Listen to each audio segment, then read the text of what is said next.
వసీకరణ. సరే అండి, తమన్నా గారు జాయిన్ అయ్యారు. తమన్నా గారు, సో ఇందాక శేఖర్ భాష గారు మీరు అడిగారు కదా, సో అడగండి. తమన్నా గారు చెప్పండి. ఇప్పుడు ప్రపంచ భాష గారికి నేను ఎవరో తెలియదండి, జబర్దస్త్ వాళ్ళు తెలుస్తాను. అయ్యో మనం కలిసాం అయ్యో గుర్తొచ్చారు.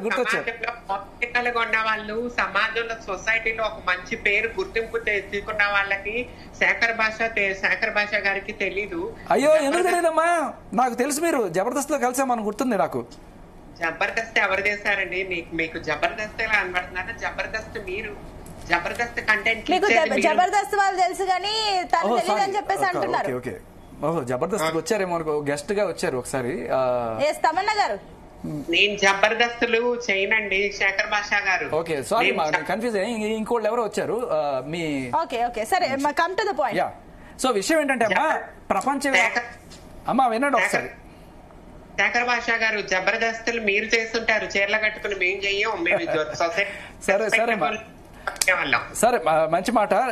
నేను అడిగేది ఒకటే, ప్రపంచవ్యాప్తంగా చాలా మంది మగవాళ్ళు ఆడవాళ్ళగా మారాలి అనుకున్నప్పుడు ఎక్కడికో వెళ్ళి ఆపరేషన్ చేయించుకుంటారు, చేసుకొచ్చిన తర్వాత తన లైఫ్ తను లీడ్ చేస్తారు.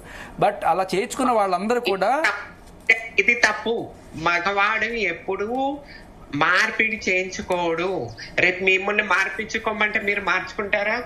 వాడి ఇష్టం కదమ్మా, వాడికి ఇష్టం అయితే మార్పించుకుంటాడు. ఏముందంటే ఇవాళ రేపట్లో బ్యాంకాక్ లో చాలా చోట్ల ఇదే జరుగుతున్నాయి.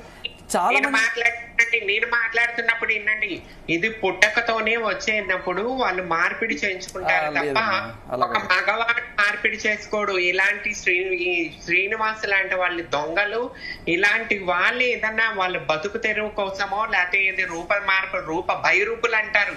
మా వాళ్ళందరూ ఇలాంటి వాళ్ళని బైరూపి అంటారు. మనం చిన్నప్పుడు వీధుల్లోకి మా రూప మార్పులు అంటే రాముళ్లాగా, హనుమంతుడిలాగా ఇలా రూపాలు వేసుకుని వచ్చిన వాళ్ళని ఏ రకంగా బైరూపులు అంటారో, మా రూపాలు వేసుకుని వచ్చిన వాళ్ళని మేము బైరూపులే అంటాము. ఎప్పుడు కూడా మా కమ్యూనిటీలోకి ఒక మగవాడిని మేము ఎంట్రీ చేయము.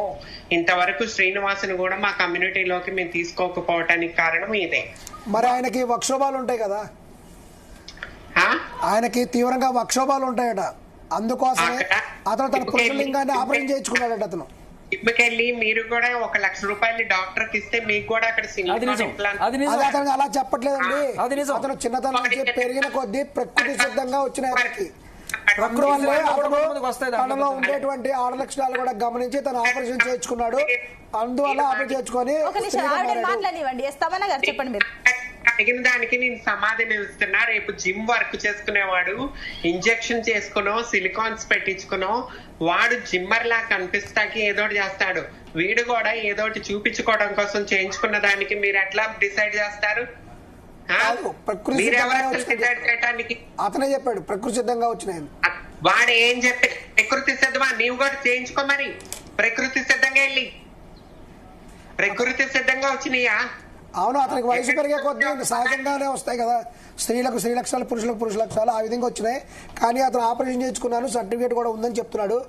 ఆపరేషన్ కూడా ఎందుకు చేయించుకున్నాడు అతను చెప్పడం ఏంటంటే, ఈ యొక్క పురుషాంగాన్ని కట్ చేసుకుంటే లైంగిక కోరికలు కూడా ఉండకుండా ఉండడం కోసం మాత్రమే పురుషాంగం తీసేసుకున్నాను, తనకి ఎటువంటి లైంగిక కోరికలు కూడా ఉండాలని చెప్పాడు. ఇప్పుడు తను ఏం చెప్పాడు? నేను ఆ కోరిని, నాకు లైంగిక కోరికలు ఉండకూడదు కాబట్టి నేను పురుషాంగాన్ని తీసేసానని చెప్తున్నాడు. తీసేసినప్పుడు వాడు ట్రాన్స్జెండర్ కమ్యూనిటీకి ఎట్లా మీరు ఇన్వాల్వ్ చేస్తారు? వాడిని నేను ఒక పురుషుణ్ణి లైంగిక కోరికలు వద్దు అని చెప్పి నేను మార్పించుకున్నాను అంటున్నాడు, ఒక సన్యాసిలాగా ఉండటానికి. వాడు ఒక గంటకు ఒక రూపం, ఆ మధ్య ఏదో గడ్డం మీసాలు పెట్టుకున్న ఒక రూపం, ఇలాంటి రకరకాల ఒక బైరూపీలాగా తిరుగుతూ ఒక డ్రామా క్రియేట్ చేస్తున్నప్పుడు, సొసైటీకి డిస్టర్బెన్స్ చేస్తున్నప్పుడు, రేపు అసలు మీరేం చేస్తున్నారు ఈ రకంగా మీడియాల ముందుకు వచ్చి మాట్లాడుతూ? తనకి కావాల్సింది ఇదే కదా, పాపులారిటీ. మీరు ఇంకా సపోర్ట్ చేస్తే ఎంకరేజ్ చేస్తున్నారు. రేపు ఎవడన్నా 10 మందిని చంపి చీర కట్టుకుని వస్తే మీరు ట్రాన్స్జెండర్ లేబుల్ తగిలిస్తారా? మీరెవరు అసలు మాట్లాడటానికి? మీకేం హక్కు ఉంది? మీ పూజారుల గురించి మేము మాట్లాడుతున్నావా? మా కమ్యూనిటీ గురించి మీరు సపోర్ట్ చేస్తూ మా కమ్యూనిటీ గురించి మాట్లాడతాక మీకెవరు? మీ కమ్యూనిటీ గురించి మాట్లాడట్లేదు, కేవలము అఘోరి అని చెప్పబడేటువంటి శ్రీనివాస్ గురించి మాట్లాడుతున్నాం, పింకీ గురించి మాట్లాడుతున్నాం. పింకీ అంటున్నారు మళ్ళీ. ఆ పేరేంటి? అలా అలా కాదమ్మా. ఇప్పుడు బేసికలీ మీరు అంటే ఆ పదం వల్ల మీరు ఏదైనా అఫెండ్ అవుతున్నారో నాకు తెలీదు తమన్నా గారు. మేము మిమ్మల్ని ఎవరిని అనట్లేదండి. ఆ పదము ట్రాన్స్జెండర్ అనే పదము వల్ల మీరు అఫెండ్ అవుతున్నారేమో. అంటే జనరల్ గా యూసేజ్ ఏంటంటే ఇలా ఎవరైతే మగవాళ్ళు ఇలా చాలా మంది ఉన్నారు, అంటే మీ కమ్యూనిటీకి విత్ డ్యూ రెస్పెక్ట్, ఎవరైతే ఇలా మగవాళ్ళుగా ఉండి ఆడపిల్లలాగా పుట్టలేకపోయాను అనుకుని దీంతో వెళ్ళి ఆపరేషన్